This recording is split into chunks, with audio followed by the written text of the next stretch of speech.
Assalamualaikum warahmatullahi wabarakatuh. Perkenalkan, kami dari kelompok menghargai perbedaan dalam dinamika kelompok yang beranggotakan saya sendiri, Yunora Inggarsari, Dwi Rangga Pamungkas, Safira Nur Faizah, Muhammad Fatkur Rahman, Fibrina Maulida Ekasari, dan Iis Hidayah.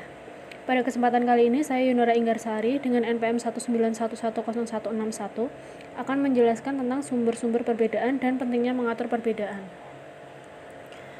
Perbedaan individu adalah suatu perbedaan yang dimiliki oleh setiap individu baik secara fisik maupun non-fisik, yang menjadikan seseorang memiliki karakter atau ciri-ciri yang berbeda antara satu dengan yang lain. Sumber perbedaan individu ini dibangun oleh dua faktor. Faktor tersebut adalah faktor bawaan dan faktor lingkungan. Faktor bawaan merupakan faktor-faktor biologis yang diturunkan melalui pewaris genetik oleh orang tua. Pewaris genetik ini dimulai saat kejadian pembuahan. Menurut Zimbardo dan Gehrig, penyatuan antara sebuah sperma dan sel telur hanya menghasilkan satu di antara miliaran kemungkinan kombinasi gen. Faktor lingkungan. Faktor lingkungan adalah faktor yang mengakibatkan perbedaan individu yang berasal dari luar diri individu. Faktor lingkungan berasal dari beberapa macam, yaitu ada status sosial ekonomi orang tua, pola asuh orang tua, budaya, dan urutan kelahiran.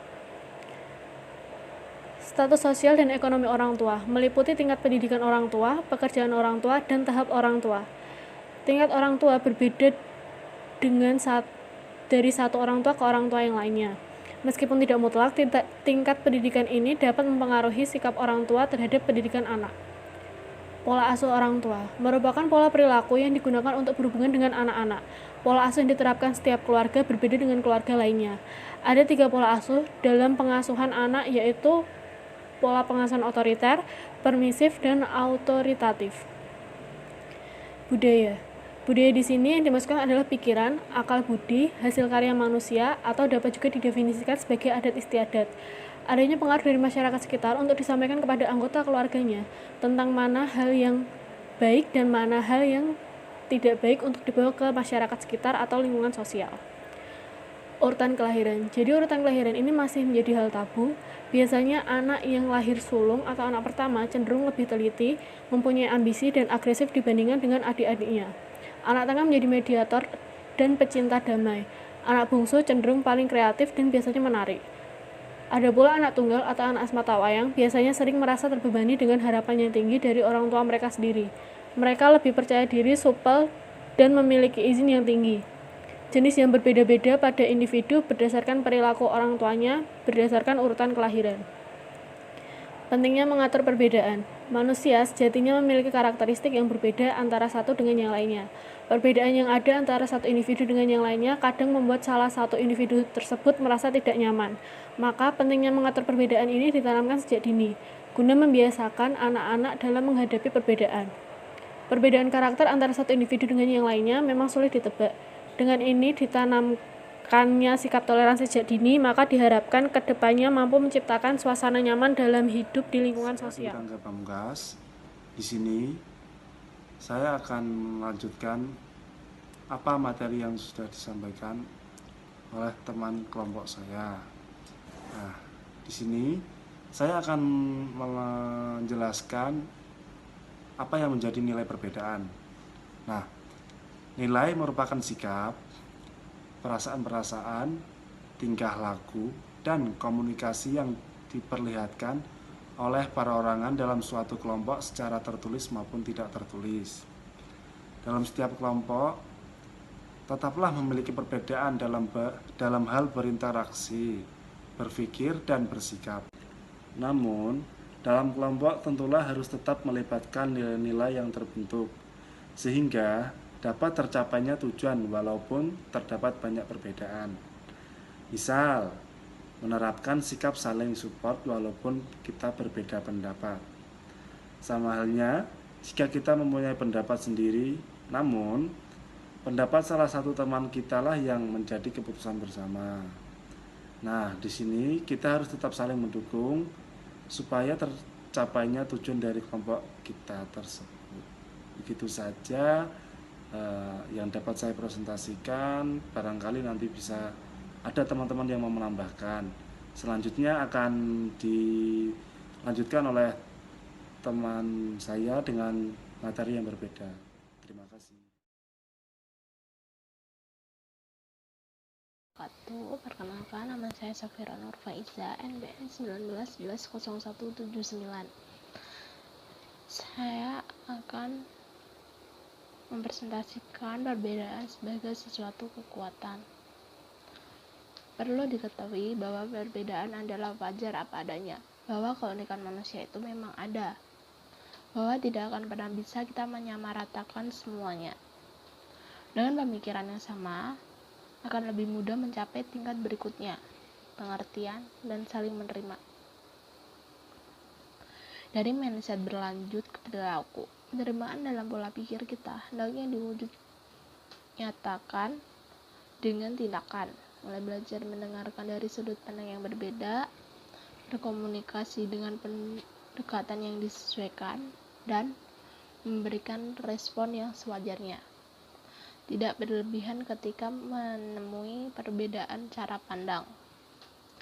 Sebisa apapun kita saling menerima dan memahami, bahkan telah dilandasi dengan mindset yang tepat sekalipun, akan ada saatnya konflik tidak terhindarkan. Untuk itulah kita perlu membangun respon keberagaman sebagai budaya yang tak terpisahkan dalam berinteraksi di tim kita. Sebagai bentuk budaya, hal ini akan terus dipupuk dan dibiasakan, bukan hanya respon sesaat. Perbedaan itu indah ketika kita saling mengerti. Perbedaan itu berwarna ketika kita melihatnya dari sudut pandang yang berbeda. Perbedaan itu wajar hingga tak harus berbuahkan pembenaran di salah satu pihak dan dakwaan salah bagi pihak lain. Mari kita ciptakan tim yang berwarna indah dengan memanfaatkan perbedaan tersebut. Sekian, terima kasih. Wassalamualaikum warahmatullahi wabarakatuh. Assalamualaikum warahmatullahi wabarakatuh. Saya Muhammad Fatkur Rahman, NPM 181. Saya akan melanjutkan materi dari kelompok kami, yaitu tentang memahami perbedaan melalui teori kepribadian. Kepribadian adalah segala bentuk sifat dan tingkah laku yang khas yang dapat membedakan seseorang individu dengan individu lainnya dalam menyesuaikan diri dengan lingkungannya.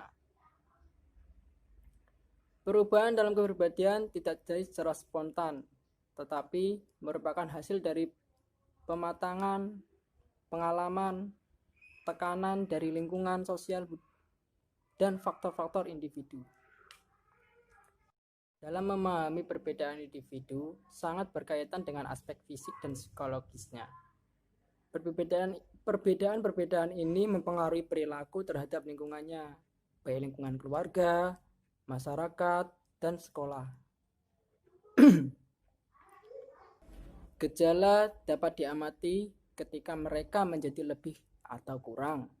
Beberapa manusia lebih mampu dalam bidang kognitif atau bidang ilmu terkait. Manusia sebagai makhluk individu merupakan suatu keutuhan dan tidak dapat dibagi-bagi. Setiap individu memiliki perbedaan dengan individu lainnya. Orang kembar secara fisik mungkin bentuk muka sama, tetapi terdapat perbedaan mengenai matanya, atau suaranya, atau bahkan rambutnya. Secara kerohanian mungkin kapasitas intelijennya sama, tetapi kecenderungan semangat dan daya tahan yang berbeda.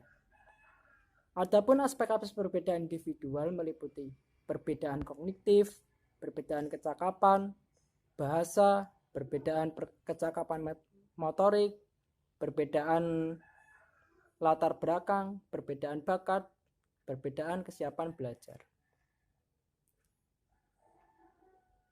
Perbedaan kognitif adalah kemampuan yang terkait dengan penguasaan teknologi, sains misalnya.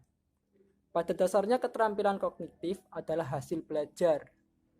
Seperti yang kita ketahui, hasil belajar adalah kombinasi dari faktor bawaan dan pengaruh lingkungan. Faktor dasar yang memiliki pengaruh signifikan terhadap kemampuan kognitif dapat dibedakan dalam bentuk lingkungan alami dan lingkungan yang diciptakan. Yang kedua adalah perbedaan kecakapan bahasa. Kemampuan masing-masing individu dalam berbahasa berbeda. Masing-masing individu mengekspresikan pemikirannya dalam bentuk kata-kata, frase yang bermakna dengan cara yang berbeda. Keterampilan berbahasa sangat dipengaruhi oleh faktor kecerdasan dan lingkungan. Faktor penting lainnya juga faktor fisik, khususnya organ yang berbicara. Yang ketiga, perbedaan kecakapan motorik. Keterampilan motorik atau keterampilan psikomotorik adalah kemampuan untuk mengordinasikan kerja saraf motorik oleh saraf pusat untuk melakukan aktivitas. Kegiatan ini terjadi karena kerja saraf yang sistematis. Organ sensorik menerima rangsangan ditransmisikan oleh saraf sensorik ke pusat otak untuk diproses, dan hasilnya diangkut oleh saraf motorik untuk memberikan reaksi dalam bentuk gerakan atau kegiatan. Yang keempat, di sini ada perbedaan latar belakang.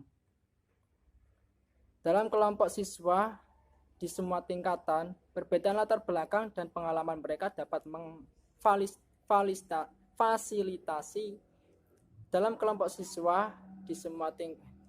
Yang keempat adalah perbedaan latar belakang.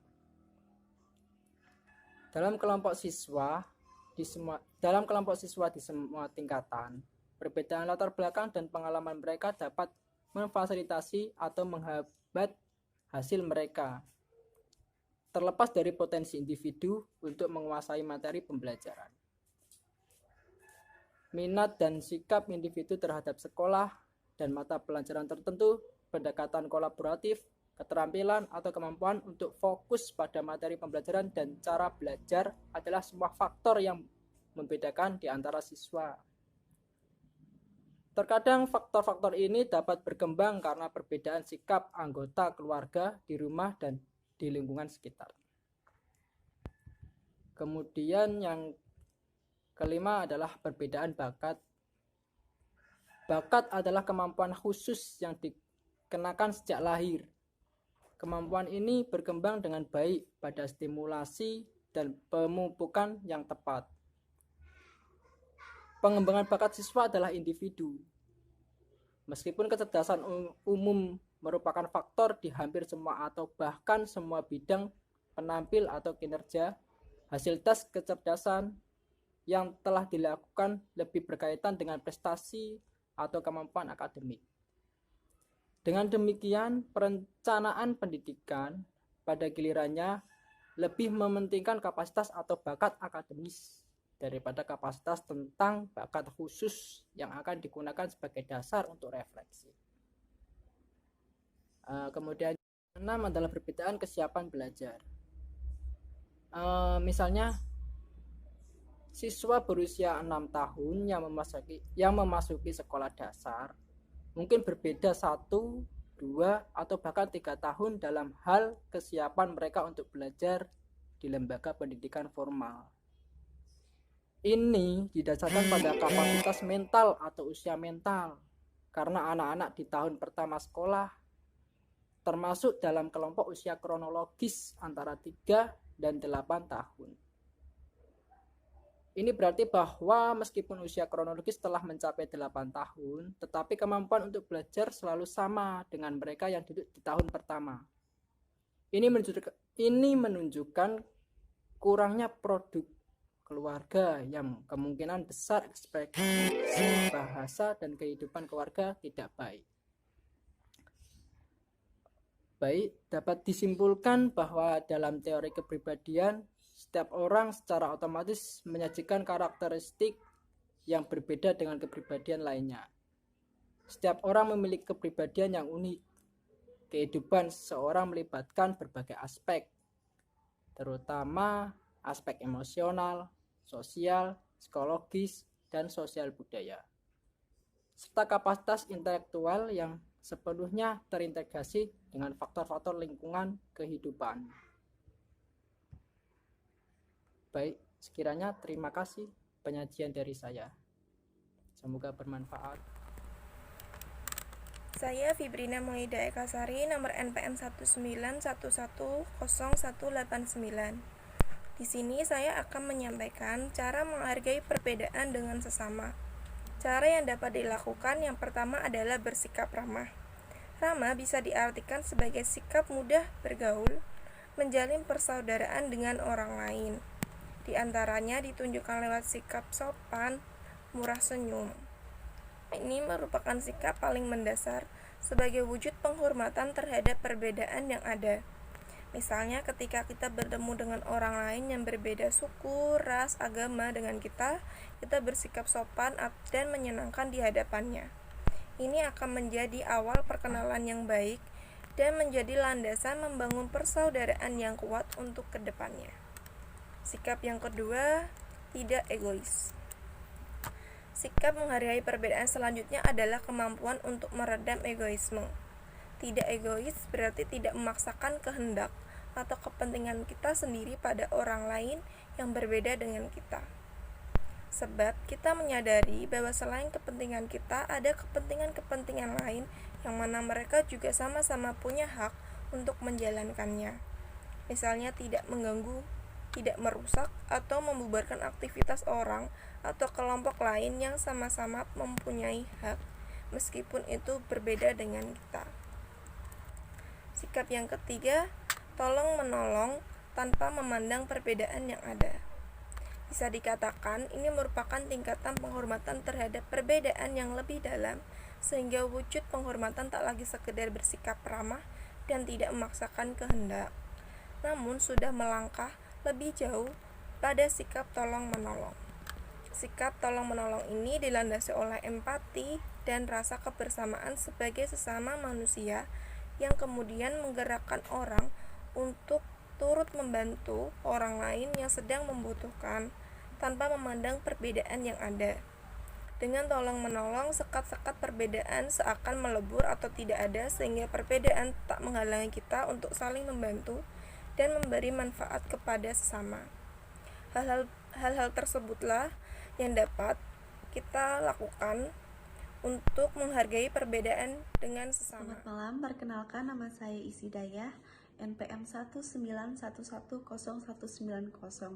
Di sini saya akan melanjutkan teori dari kelompok saya, yaitu perbedaan dan persamaan di dalam kelompok. Perbedaan dan persamaan di dalam kelompok ini saya ambil dari masyarakat. Masyarakat adalah kumpulan dari banyak keluarga yang menepati suatu wilayah tertentu dengan aturan-aturan yang telah disepakati bersama oleh masing-masing individu, dan di mana faktor utamanya yang menjadi dasar adalah interaksi sosial antara individu dengan keluarga, juga individu dengan keluarga lainnya. Berikut perbedaan di dalam kelompok. Perbedaan di dalam kelompok yaitu ada 3. 1. Jumlah penduduk. Yang kedua, luas kekayaan. Yang ketiga, organisasi masyarakat setempat yang bersangkutan. Kemudian ada persamaan di dalam kelompok, yaitu ada 3. Yang pertama, derajat interaksi sosial. Yang kedua, tingkat rendahnya kedekatan anggota kelompok antara anggota kelompok.